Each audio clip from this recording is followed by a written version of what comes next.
Let's focus on this part where we enter the username and password, click the login button, and we end up in the Instagram's homepage where we can see the post. What happens in between? In a typical client server architecture, the client, which can be a mobile application or a web application, is not going to directly interact with the database. Client will talk to a server, then server in turn will talk to the database. So let me remove this. Added a EC2 server in this case. It can be any server. Since I'm familiar with EC2 and AWS, I'm using EC2 here. Then EC2 is going to speak to our database. This database can be hosted somewhere in RDS if we are using AWS. It can be hosted in a EC2 as well. Then again, in one more mission, we can host this database. It can be SQL, no SQL. That's not related to our discussion. I'm not going in depth there, but for now treat it like it's a SQL database hosted in RDS. Now the client will share the password and the username with the server. How? Through API call. Then EC2 is going to connect with the Postgres and it will fire a query, most probably a select query, to see if username is present, and if username is present, this is the password matching. If it matches, then it will return a success message, and then the client will decide whether to allow the user to Instagram homepage or not.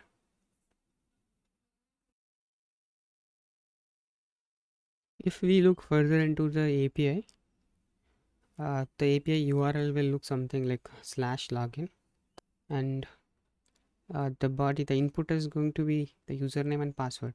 We will pass it in request body as JSON, and what we will get in as a response, it's going to be a token. So what is this token? So what is session based authentication? When the user enters username and password, the API, which is the server, will take the username and password. It will validate it against the database. If the username and password credentials are correct, then what it does is it creates a unique token. It is going can be a random hash as well. It just creates one random hash for the given user and it stores it in a table. Let's say this is a separate table. We can call it session table. It will put an entry in this table. This will be the username, and second column will be the token.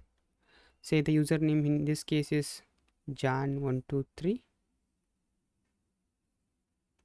and for him it can be a random hash AA23AAB. This is the token, and it returns this token back to the front end.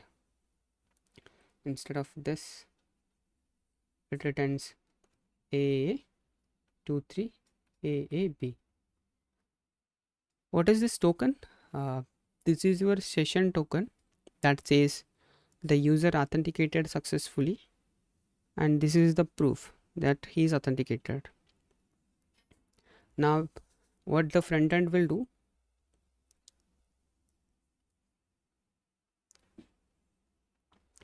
it will take this token and it will store it in cookie or local storage or somewhere.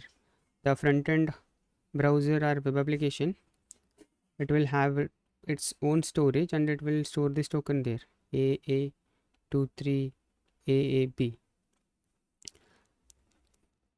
Then whenever it makes any other API calls, that is after a successful login, what we have to fetch? We have to fetch the list of posts for the given user. That API will look something like /post,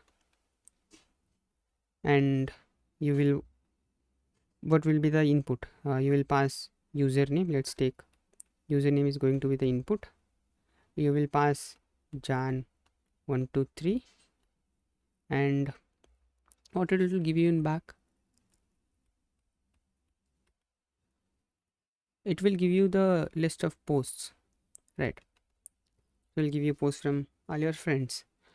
But this post API is a protected API. What do I mean by protected API? You have to pass a HTTP header. Header will most probably be X session token, and you will pass the token you received, AA23 AAB. It can be passed in cookie as well. There are different ways to pass the token from client to server. One way is using HTTP headers, the other way is using cookies. It's up to us, the way we implement it. Then in this case, in this API, the server will have most probably have a authentication middleware, that is a middleman, which will, it will take this particular token, the one you are passing from the client side. It will check whether is this a valid token, against what, against this table. It will query this table. Is there a token AA23 AAB? Is it present in our session table? Yes, it is present. That means this is a valid session.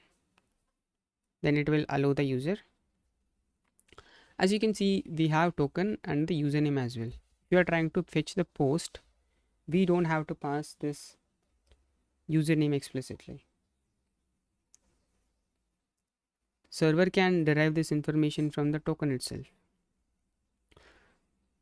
It will check if the token is valid, then it will take the username. Then it will take this username, fetch the post for this particular username, and it returns it back to the client. What if we pass a wrong token? It will check, is it a valid token? No, it is not. Then it will throw an error saying most probably a 401 unauthenticated. This is the error response you will see if the token is valid or token is logged out, etc.